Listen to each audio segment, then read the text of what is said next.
Kawasan di situ tuh ya? Iya.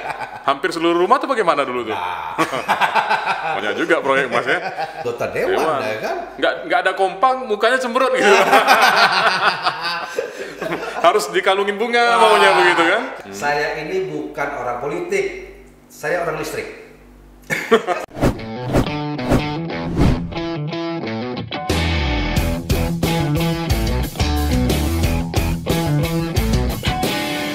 Selamat datang di dunia nyata, karena ini bukan mimpi. Mas Sigit Yuwono, wow. Pimpinan fraksi Partai Demokrat ya, DPRD Kota Pekanbaru. Gimana kabarnya Mas? Sehat Mas? Alhamdulillah sehat. Nah, apa kesibukannya sekarang Mas? Ya kesibukan seperti biasa lah. Kalau Dewan tuh sibuknya apa ini Mas?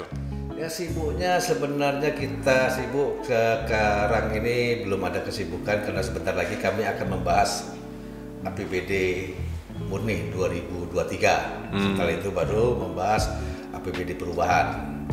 Mas Sigit Yuwono ini sudah 3 periode ya? Iya. Memasuki periode ketiga ya di DPRD Kota Pekanbaru. Benar.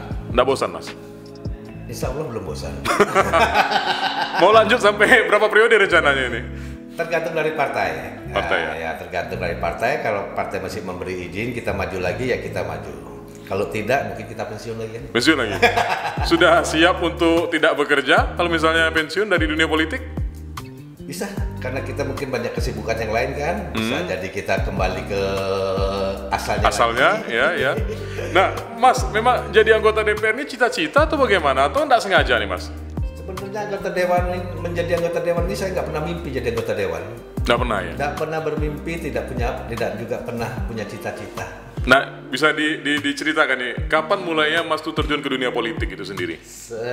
Jadi masuk dunia politik ini sebenarnya dulu saya ini kan perantau dari Medan ya. Dari Medan ya? Dari Medan ke Pekanbaru itu masuk tahun 89. 89, oke. Sebagai tukang listrik ya instalasi listrik. Instalasi listrik. Karena kita pendatang, kita juga di sini tidak punya saudara, tidak punya teman, kita ingin berteman. Itu salah satunya saya masuk ke partai politik. Hanya untuk mencari teman. Mencari teman. Nah, belum ada gambaran mau maju gimana belum ya? Belum ada. Oke. Tidak ada mimpi itu, saya masuk partai ingin jadi dewan. Enggak, hanya ingin cari teman. Seperti apa sih kita berteman, karena kita punya keahlian di bidang listrik, tentu kita harus banyak teman. Iya benar. Oh, relasi lah ya. Nah, Targetnya malah bisnis ya? Betul. Banyak kawan, artinya banyak yang mesan begitu. Oke. Karena kita hidup sendiri nggak bisa kan, pesan sendiri nggak bisa. Tentu kita harus dengan berteman. Nah, jadi dengan masuk ke partai tahun 2024 sebagai ketua kecamatan. 2004 belum Mas? Ya, 2004 sebagai ketua kecamatan. Setelah ada pemekaran dari Payung Sekaki dan kecamatan Tampan sendiri. Nah, semenjak itu saya menjadi ketua kecamatan Berudi. Nah, tahun 89 itu Mas pindah ke Pekanbaru itu dalam kondisi sudah berkeluarga atau masih lajang waktu itu? Masih lajang ya? Masih lajang dan dapat jodoh di Pekanbaru. Dulu itu Mas jadi kontraktornya atau pekerjanya langsung? Saya pekerja. Jadi ada teman membawa saya kemari dulu di Catur Karya, namanya toko listriknya di Jalan Nangka. Nah, saya masang instalasi listrik. Pertama kali di Pekanbaru saya masang di Perawang. Di Perawang ya? Perawang, terus masang di Kota Pekanbaru. Bank BTN tuh saya yang masang gitu. Instalasinya? Instalasi listriknya. Nah, tuh Bank BTN tuh tahun 98-an gitu tuh. 98 ya? Ke rumah-rumah warga? Oh banyak, cukup banyak. Banyak ya? Artinya punya pelanggan lah ya dulu ya? Ya, jadi kita banyak pelanggan untuk pemasangan instalasi listrik. Mungkin di daerah rumah awak dulu, dekat rumah Cipta. Benar, Cipta Karya ya? Cipta Karya itu paling ujung di rumah potong tuh saya pasang. Kawasan di situ tuh ya? Iya. Hampir seluruh rumah tuh bagaimana dulu tuh?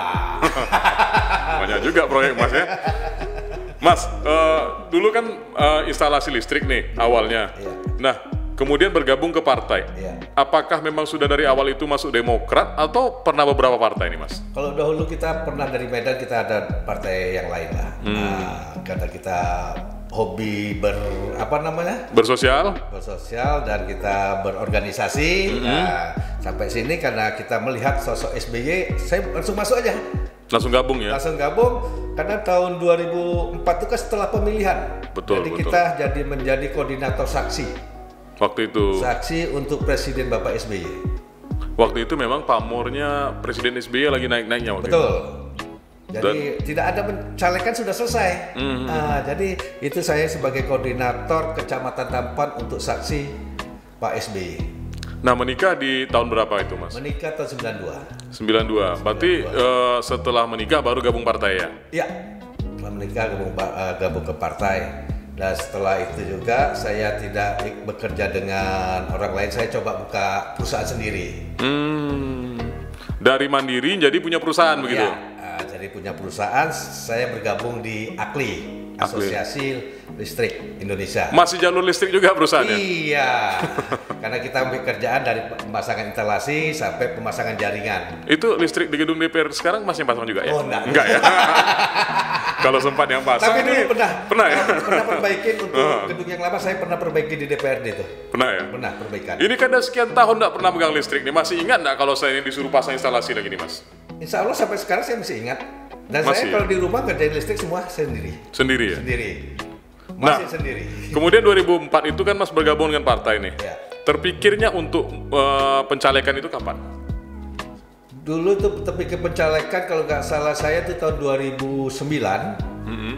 2009 saya hanya ikut pencalekan, dulu kan masih nomor urut ya? Iya, nomor urut. Masih nomor urut, saya ikut hanya untuk perlengkapan saja, untuk melengkapi saja. Itu juga saya dapat nomor urut 3. Nomor urut 3? Nomor urut 3. Kalau nomor urut 3 nggak mungkin kalau nomor urut menjadi siapa sosok yang mendorong Mas? Ayo gabung ikut caleg aja, siapa sosoknya? Salah satu sosoknya adalah Pak Desmianto dulu. Mantan ketua DPRD Kota. Mantan ketua DPRD, dia yang sosok, ayo coba aja lah Mas, ya kan? Ya kalau kita pikir-pikir kalau hanya nomor urut 3 nggak mungkin kita dapat kursi. Benar. Ya udah kita coba aja. Artinya kalau sistem nomor urut tuh nomor urut 1 dulu yang maju. Iya benar. Kalau dapat cukup 1 kursi baru turun kedua. Iya. Dan ternyata di saat itu bagaimana posisi Demokrat waktu itu, Mas? Posisi Demokrat cukup bagus dulu itu kan. Cukup bagus karena ada. Berapa kursi waktu pencalekan pertama Mas itu? Waktu kali pertama saya pencalekan 2 kursi. 2 kursi? Iya. Artinya kan nomor 1 sama nomor 2? Iya, betul. Nah, Mas waktu itu belum? Saya dulu kan itu belum, kan ada perubahan. Dari nomor urut kan berubah menjadi suara terbanyak 2009 tuh. Oh. Perubahannya justru di saat pencalekan? Iya, perubahan di situ. Tadinya saya tidak pasang baliho karena saya sibuk juga masih mengerjai pemasangan jaringan listrik. Gitu ada perubahan, waktunya juga tidak lama, saya sosialisasi itu hanya 1 bulan. 1 bulan. 1 bulan kita sosialisasi ke masyarakat, pasang baliho, pasang spanduk. Alhamdulillah saya terpilih oleh masyarakat. Dengan suara terbanyak. Suara terbanyak. Di wilayah Tampan. Di wilayah Tampan. Wah, luar biasa. 2009 itu saya dapat suara 1.200 lebih. Luar biasa. Ada satu yang mau ditanyakan nih, Mas. Apakah benar kalau untuk menjadi anggota DPRD itu budgetnya tinggi? Nah, pengalaman sampean bagaimana? Enggak juga. Jadi Macakap dulu saya pencalekan tahun 2009 itu tanpa uang. Tanpa uang? Tanpa uang, hanya sosialisasi ke masyarakat. Saya turun ke masyarakat, ada gotong royong, saya ikut gotong royong di situ. Nanti kita makan bareng di situ, apa yang ada kita makan, sarapan bersama di situ. Ya nggak semuanya dengan uang kan. Tentu kita bangun adalah yang kita bangun itulah hubungan emosional kita dengan masyarakat. Kalau dengan uang semua, pasti masyarakat juga tidak ada terjalin hubungan emosional. Kapan dia memilih? Mungkin kita duduk ngopi berdua aja, mungkin pasti terjalin hubungan emosional. Benar. Insya Allah besok pasti dia teringat. Karena saya menjadi anggota Dewan tahun 2009 itu, teman-teman pada tidak yakin. Teman-teman, maksudnya teman-teman di lingkungan, apa teman-teman satu listrik nih? Ya. Teman-teman yang satu profesi, teman-teman yang istilahnya dari Medan, nggak mungkin. Karena salah satunya saya di sini datang tidak punya saudara dan tidak punya teman. Bagaimana saya dipilih oleh masyarakat? Bukan putra daerah. Bukan putra daerah. Dan saya juga bukan orang politik kan? Saya benar. Lebih orang listrik ya? Iya, bukan orang politik kita kan? Kita orang listrik. Tidak mungkin, tidak mungkin. Segitu jadi anggota dewan tidak mungkin. Artinya tidak semua didukung lah ya, artinya masih banyak juga dapat cibiran-cibiran waktu itu. Ya benar, ya cibiran tidak mungkin. Mana dia tidak punya teman, dia perantau di sini, dia pendatang, siapa yang akan memilih dia? Jadi kita sering, karena mungkin saya profesinya sebagai tukang listrik, saya sering memasang dari rumah ke rumah, dan saya banyak relasi, banyak teman dari situlah, dari mulut ke mulut lah. Oke. Mulut ke mulut. Itu 2009 ya? 2009. Nah, perkembangan zaman kan terus nih Mas. Iya. Artinya perkembangan pola pikir, cara pandang masyarakat juga berubah. Iya. Nah, pencalekan Mas yang terakhir kemarin, di periode ketiga, apakah memang itu sudah ada perubahan tatanan, atau masih sama polanya dengan yang dulu itu? Dari periode pertama sampai kedua saya memakai pola yang lama, saya mesti turun ke masyarakat, apa yang perlu dibantu di masyarakat, ya kiranya untuk bantuan untuk bergotong royong, kita tetap polanya sama, sama-sama kita membangun daerah kita, ya kalau bisa saya bantu dengan material, saya bantu dengan material, ya kalau tidak bisa saya bantu dengan material, saya bantu dengan tenaga, dan memberi semangat pada masyarakat. Karena semua masyarakat tidak diukur dengan uang. Betul. Tapi kedekatan kita dengan masyarakat. Kalau semua diukur dengan uang, mungkin masyarakat juga pasti akan tersinggung. Benar. Nah, jadi yang perlu kita jalin itu hubungan emosional kita dengan masyarakat. Mau masyarakat seperti apa? Karena kalau kita memberi uang segitu banyak uang, manakah cukup? Iya. Waktu itu kita tukang listrik ya? Nah, kita tukang listrik ya. Gimana uangnya? Dan hanya hubungan emosional kita dekat dengan masyarakat, apapun yang akan dibuat oleh masyarakat, kita tetap support semuanya. Nah, apakah bisa Mas, seseorang yang punya niat untuk maju dari anggota DPRD itu spontan? Misalnya nih, saya nih, terasa sekarang nih, kayaknya udah nggak cocok kerja di perusahaan, jadi anggota dewan aja. Pola-pola begitu bisa nggak Mas, kalau tanpa adanya membangun hubungan dulu? Kalau hanya emosional saya rasa tak akan bisa. Karena tentu kita harus lihat ke masyarakatnya dulu, kedekatan kita dengan masyarakat seperti apa. Ya kalau kita hanya emosi pribadi sendiri, wah saya punya semangat baru ini, si Anu aja bisa jadi anggota dewan, saya harus maju. Sementara kita belum pernah berbuat di masyarakat. Tentu salah satunya untuk maju kita harus berbuat di lingkungan kita sendiri. Apapun kegiatan sosial kita harus ikut di situ. Baru bisa kita bawa keluar ke masyarakat. Tidak mau ke masyarakat juga akan menyampaikan ke temannya, oh Pak Heru rajin sekarang menjadi ketua masjid, menjadi ketua RT atau kan pokoknya aktif. Semua ketua diambil semuanya ya aktif. Tapi bukan semata-mata kita mau maju baru hari ini kita aktif di masyarakat. Oke. Ya kemarin kita nggak mau tahu dengan masyarakat. Dulu saya di sini pernah ngobrol sama Mas Bagus Santoso. Ya, yang sekarang jadi wakil bupati. Ya. Beliau sepakat bahwasannya tidak hanya strategi ataupun cara, tetapi hoki juga berlaku di sini. Mas percaya nggak itu? Percaya. Tapi jangan asal jangan kedukun aja.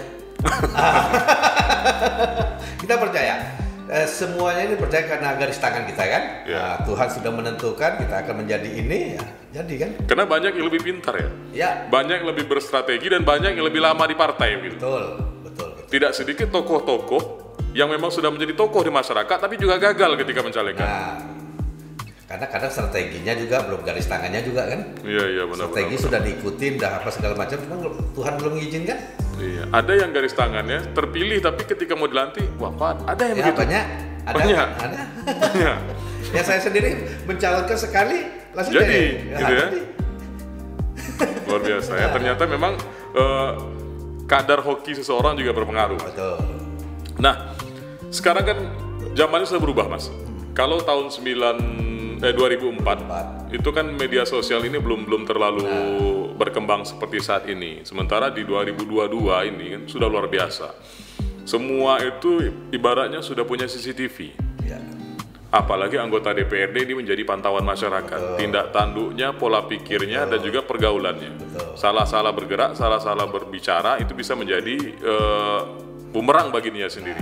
Nah, Mas melihat yang begini ini, apakah merubah karakter Mas sendiri? Kalau dulu kan bebas nih. Ya kalau kita nggak suka bisa ngomong apa adanya. Nah, Mas Sigit nih sekarang sama yang dulu masih sama nggak nih? Walaupun udah banyak kamera di mana-mana begini. Insya Allah sampai sekarang saya masih sama. Insya Allah saya masih sama. Apapun tingkah laku saya seperti di DPRD mungkin harus menjaga back ya. Iya. Soalnya saya sendiri kan tidak. Saya kemana aja turun, mau makan di mana saja, mau naik apa saja, mau masuk ke parit juga ayo, betul mau apa aja oke. Jadi tidak ada image, kita tidak pernah membatasin dengan masyarakat. Kita sama loh, kita wakil mereka, kita juga masyarakat biasa. Karena kebanyakan teman-teman sudah menjadi anggota dewan ini semua mau dilayanin. Benar. Sementara kita adalah pelayan. Benar. Wakil. Ya. Sampai hari ini mungkin saya mau jam 8 saja keluar, insya Allah saya tidak pernah takut. Kemana saja saya diundang tidak takut. Karena mungkin saya sudah orang lapangan. Apa adanya. Jangan diada-adakan kan. Apa adanya yang kita datang ke masyarakat. Ayo datang sama-sama untuk main bola. Ayo kita main bola. Masih main bola. Untuk panjat pinang, ayo kita panjat pinang. Jadi 17 kemarin masih panjat pinang? Masih panjat pinang.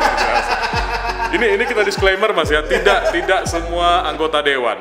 Oknum, kita sebut oknum karena tidak semua anggota dewan. Ada yang awalnya sebelum jadi itu luar biasa baik.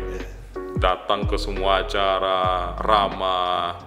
Nah, ketika jadi mulai dirinya merasa seorang pejabat dan harus dilayani, dan bahkan untuk datang aja kalau salah cara penyambutan mulai emosi. Nah, Mas melihat karakter-karakter yang pejabat yang begini bagaimana kalau Mas pribadi melihat?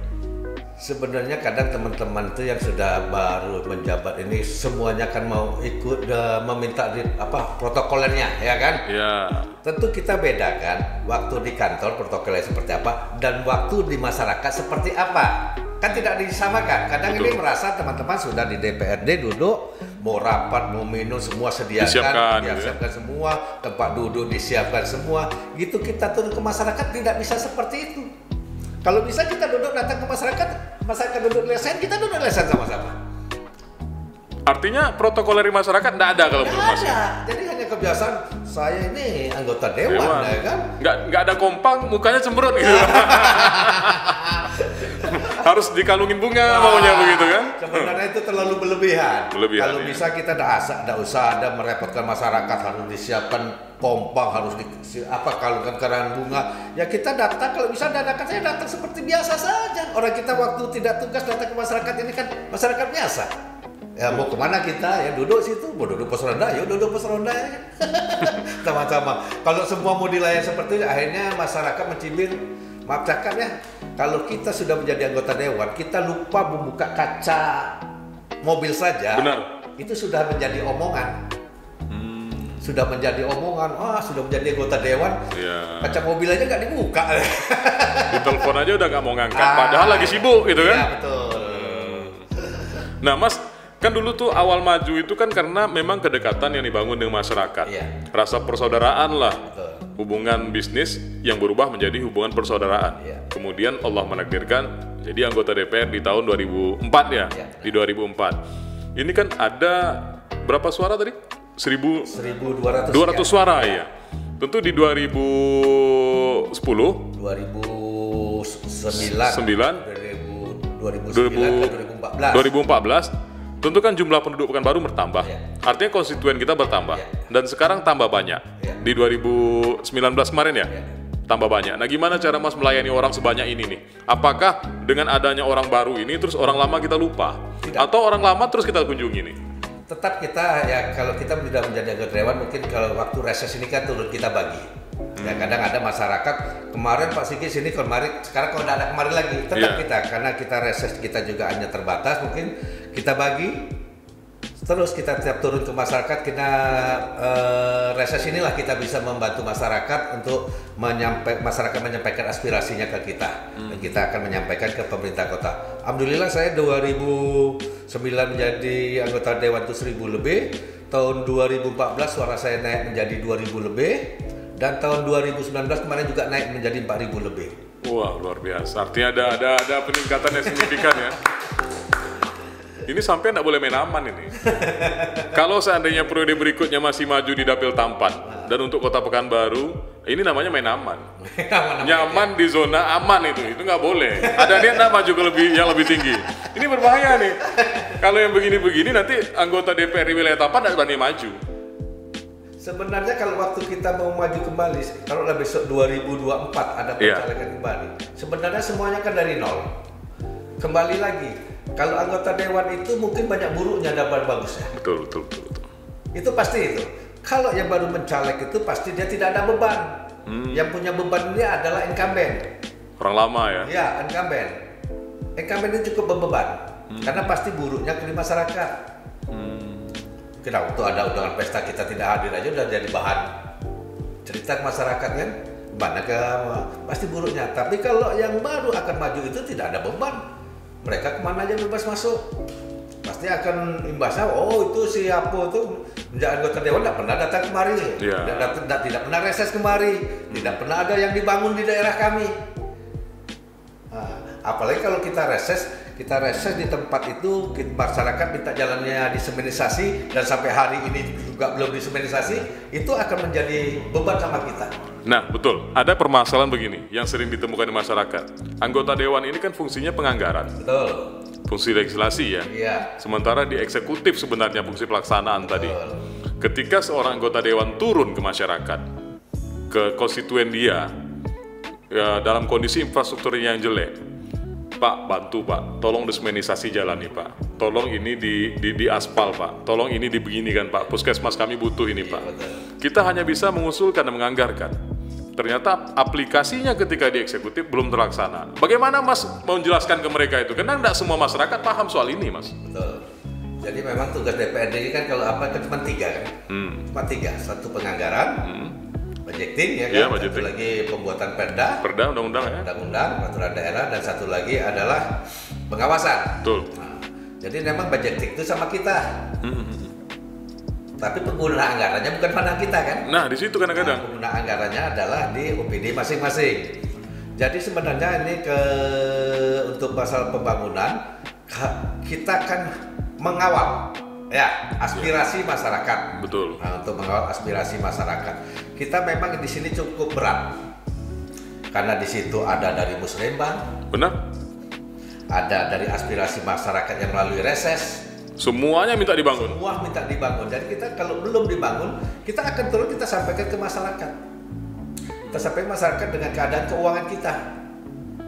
Karena APBD kita kecil, tidak semuanya kita mungkin hanya dapat bangunan kelurahan ini hanya sekian titik, kelurahan dibagi-bagi. Karena tidak mungkin kita membangun sekaligus. Jadi menjelaskan itu ke masyarakat memang cukup sulit. Nah, di situ kadang bebannya, betul. Cukup sulit. Tapi kita jangan pernah takut. Kita turun kembali. Mungkin kita buat jangka pendeknya, Pak. Harus ada solusi ya. Oke. Jadi kalau kita mengharapkan dari APBD tidak terlaksanakan juga, kita solusinya seperti apa? Ayo kita gotong royong sama-sama. Saya pernah melaksanakan dulu di RW 19 seperti itu. Jadi ada turun-turun dananya. Ada juga dibangun-bangun. Ayo kita sama-sama gotong royong untuk mengecor jalan yang pendek ini agar menyatu dengan yang sudah terselesaikan. Jadi seperti itu ya. Kalau kita langsung mengelak terus tidak pernah hadir, nah ini akan merusak hubungan. Kita akan merusak di situ, merusak hubungan. Ya, tidak semuanya aspirasi masyarakat itu bisa terlaksana. Kadang masyarakat itu hari kita turun reses, itu hari juga tahun itu juga minta dibangun. Benar, kalau bisa bulan depan tuh harus ada. Gitu. Pulang dari situ udah harus besok udah dikerjakan begitu kan? Semuanya kan ada proses ya. Semuanya ada proses. Musrembang ini kan bisa masuk epokir namanya kan. Musrembang juga kan ada reja dinas juga kan. Ya sekarang ini juga tidak bisa gitu kita minta langsung masukkan ke OPD bisa dilaksanakan. Semua ada proses semua. Harus masuk ke Bapeda dulu, baru disurvei lagi. Kadang kemarin saya reses baru survei aja udah ribut. Di mana itu Mas? Di Kelurahan Bina Widya. Kelurahan Bina Widya. Reses Pak, kemarin ada dari dinas datang mengukur parit kami, tapi sampai hari ini juga belum dikerjakan, ya kan? Itu kan mengukur itu dari konsultan, nanti disampaikan ke OPD-nya. Ini lebar sekian, panjang sekian. Nanti kalau ada uangnya mungkin bisa dilaksanakan. Seandainya tidak ada uangnya mungkin terpending. Mungkin terpending. Kita tahu Mas, pendapatan DPR itu kan kalau hanya dari gaji dan tunjangan-tunjangan lainnya kan ada batasannya. Sementara keinginan masyarakat tidak terbatas. Nah, Kalau misalnya ada masyarakat, bukan ada lagi, memang banyak. Kalau setiap hari ada beberapa kegiatan, Mas tolong bantu mau bikin acara ini, Mas tolong bantu mau ini, mau bantu ini, itu gimana? Gimana caranya untuk memenuhi keinginan masyarakat itu? Apakah sampai tolak atau bagaimana ya? Karena kalau dilayani semua nggak mungkin, Mas. Nah, jadi ya kadang kan ada bantuan ini seperti macam-macam. Ya kadang kalau saya ada membuat posyandu atau pelapangan, semuanya kita tidak mau bantu pakai uang. Kita kadang bantu material saja. Ya saya bantu, istilahnya saya bantu pasir satu mobilnya. Nah, nanti ada saya bantu, ini saya kamu bangun ini, ya saya bantu batanya. Karena kalau kita memberi uang, itu akan lain ceritanya. Kita padahal memberi 200.000, nanti sampainya katanya 20 juta. Betul. Karena masyarakat ini curiganya cukup tinggi. Nah, kita beri bantuan ke panitia nih, saya bantu ya uang cash. Apakah harus selalu membantu kita, Mas? Kalau kita ada, kita lihat sikonnya juga kan seperti apa yang mau dibuatnya. Nggak takut kita kalau nak kita bantu nih bisa hilang nih suara kita di sini nih gitu. Loh, kalau dia cukup makan anggaran besar, uang dari mana kita? Ya kalau hanya bantu-bantu oleh kadarnya seikhlas kita, mungkin masyarakat lebih senang. Karena masyarakat kan tahunya anggota DPR itu duitnya banyak. Apa iya, Mas? Hah? Ya kebanyakan masyarakat seperti itu katanya kan. Wah. Ini saya mau tanya langsung, di duit DPR banyak, Mas ya? Oh, enggak lah. Banyakan mana duit DPR atau duit waktu jadi pengusaha listrik dulu? Ya beda-beda ya kan? Beda-beda ya? Beda-beda. Cuman kalau kita ada menjadi pengusaha ini, kita terasa tidak terbebani terlalu berat. Betul. Nah, karena kita usaha. Betul. Dan tidak bisa orang menilai. Benar. Tapi kalau kita sudah penjabat pemerintah ini, kita membuat membeli mobil, beli sepeda motor aja pasti orang pasti beranggapan itu uang rakyat. Betul. Walaupun kita punya usaha di luar itu begitu. Betul. Ya. Kita bergaya narcis saja pasti lain gayanya ya kan. Bicara soal pencitraan, Mas tipikal anggota DPR yang mau tampil apa adanya atau dengan pencitraan? Tampil apa adanya. Nggak takut dicap, ini masih gini selengian kali gitu. Ya memang seperti itu. Makanya jadi pernah saya kan ada ternak ikan nih. Iya. Ternak ikan gurami. Jadi waktu itu saya mencarilah kangkung, bawa karung, bak sabit. Saya lagi menyabit. Datanglah pegawai dari kantor lurah. Saya pakai topi. Dia terkejut. Loh, ini Pak Sigit? Iya. Kok Bapak mau nyabit kayak gitu? Loh, apa salah? Emangnya anggota DPR nggak boleh nyabit? Apa salah? Ini salah dia bilang kan? Iya sih. Nggak salahnya. Nggak salah, kemudian salah itu. Sampai merusak citra anggota Dewan Terhormat itu. Itu dia. Di situ apanya? Sebenarnya kita kesama saja. Dia anggota dewan itu di kantor. Benar. Kalau sudah di rumah kita sudah enggak lagi. Kita ada usaha ya kita. Ya, alhamdulillah sampai sekarang saya kalau pagi masih menyabit. Ngasih makan ikan di sini ada ternak ikan gurami saya kan. Cari kangkung, cari batang ubi, daun ubi. Mas mau tahu nih, emangnya ada aturan enggak, Mas, di DPR itu yang memang aturan internal sih misalnya gitu. Anggota dewan tuh harus jaga image ya. Kalian tampil ya minimal yang sopan lah, yang rapi lah, jangan selengean lah, untuk menjaga citra nama baik institusi kita. Ada enggak yang begitu? Nggak ada. Nah, jadi yang harus tampil begitu tuh kenapa itu? Ya kadang dia menjaga ya sebagai menjaga apalah wibawa lah ya kan. Jaga wibawa. Kalau dulu saya masih aktif tahun 2000, perusahaan juga masih aktif kemarin tuh kan. Tahun 2009-an atau 2014-an, saya masih masang instalasi listrik di Plaza Mebel. Ya, Plaza Mebel. Ada kayak itu, saya masang itu. Jadi nggak ada kegiatan di kantor, saya masang listrik di situ. Turun langsung saya masang. Saya belum langsung masang. Jadi kadang ada orang datang ke rumah cari, saya kadang lagi ngerakit panel kan. Saya cari Pak Sigit. Dia nggak tahu ya? Dia nggak tahu. Saya lagi pegang bor nih kan. Tapi tarifnya beda ya kalau tukang listrik yang anggota DPR sama aja ya? Sama aja.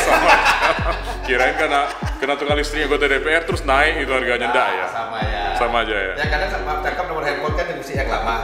Kadang mereka nggak handphone kasih tahu. Mas, aku masang listrik nih, berapa biayanya ya kan? Mas Sigit, mungkin pesan untuk masyarakat, Mas. Kehidupan ini kan berjalan nih, Mas. Yeah. Ada kalanya seseorang itu menemui titik di mana dia mungkin mulai jenuh dengan kondisi masalah-masalah yang ada dalam dirinya. Karena kita yakin tidak semua orang itu jalur hidupnya aman-aman saja. Pasti ada suatu momen yang membuat dia terpuruk begitu. Nah, Mas pun begitu. Tadi kita ceritakan yang enak-enaknya saja. Nah, ketika Mas dalam kondisi terpuruk tadi, apa yang Mas lakukan untuk bisa bangkit? Jadi keterpurukan kita, pernah saya terpuruk itu kita tahun sudah baru nikah lah ya, lama ya. Kita baru berkeluarga, kita keluar dari perusahaan. Jadi itu memang cukup berat. Salah satunya kita di sini tidak punya saudara. Teman juga bisa dibatasin. Tapi yang membuat semangat kita adalah saya punya keahlian. Saya punya keahlian, intinya saya mau bekerja, apapun kerjaan saya akan buat. Alhamdulillah. Dari keahlian tadilah modal dasar. Kalau mengharapkan bantuan orang, relasi, dikasih duit, mungkin belum. Jadi itu pegangannya itu saya punya keahlian, saya punya tenaga, pasti saya bisa bangkit. Alhamdulillah. Dari situ kita merintis kerjaan apa saja saya ambil. Dari pasang listrik, pasang instalasi air, pasang dulu belum ada apa ya, pasang iPhone, pasang CCTV, saya ambil semua. Artinya, intinya keahlian ya? Iya. Keahlian Mas tadi sebenarnya kan tidak ada kolerasinya sama kerjaan politik. Tetapi kalau Tuhan menakdirkan tadi, orang yang punya keahlian dan dia mau berjuang, akan bagus nanti. Ya, kayak saya sering datang sosialisasi ke masyarakat, saya ini bukan orang politik, saya orang listrik. Bapak-bapak itu ketawa tuh, ya benar, saya listrik, saya bukan orang politik, ya kan? Tapi akhirnya karena kita menikmati, kita juga akhirnya kita enjoy aja di politik gitu. Oke, luar biasa. Mas, terima kasih sudah berbagi cerita dengan kita di podcast ini. Sukses terus. Mudah-mudahan karirnya lebih bagus lagi. Sebagai anggota Dewan, mungkin besar harapan kami, pengharapan kami agar suara-suara kami ini bisa diterjemahkan dalam bentuk yang lebih nyata. Mas, di segmen terakhir ini ada satu pertanyaan. Yang pertanyaan ini kami tanyakan kepada seluruh narasumber dan ini harus dijawab. Ya, siap. Judul podcast kita kan bukan mimpi nih. Kalau seandainya sampean itu dikasih sebuah mimpi dan mimpi itu hari ini menjadi kenyataan, apa satu hal yang paling Mas Sigit inginkan untuk diwujudkan? Untuk mimpi? Iya. Apa yang paling Mas Sigit ingin wujudkan saat ini? Kalau seandainya mimpi itu bisa menjadi kenyataan. Saya memimpi Kota Pekanbaru ini bebas dari banjir. Mimpi wali kota ini? Ya. Oke Mas Sigit, terima kasih. Selamat datang di dunia nyata, karena ini bukan mimpi. Mas Sigit Yuwono.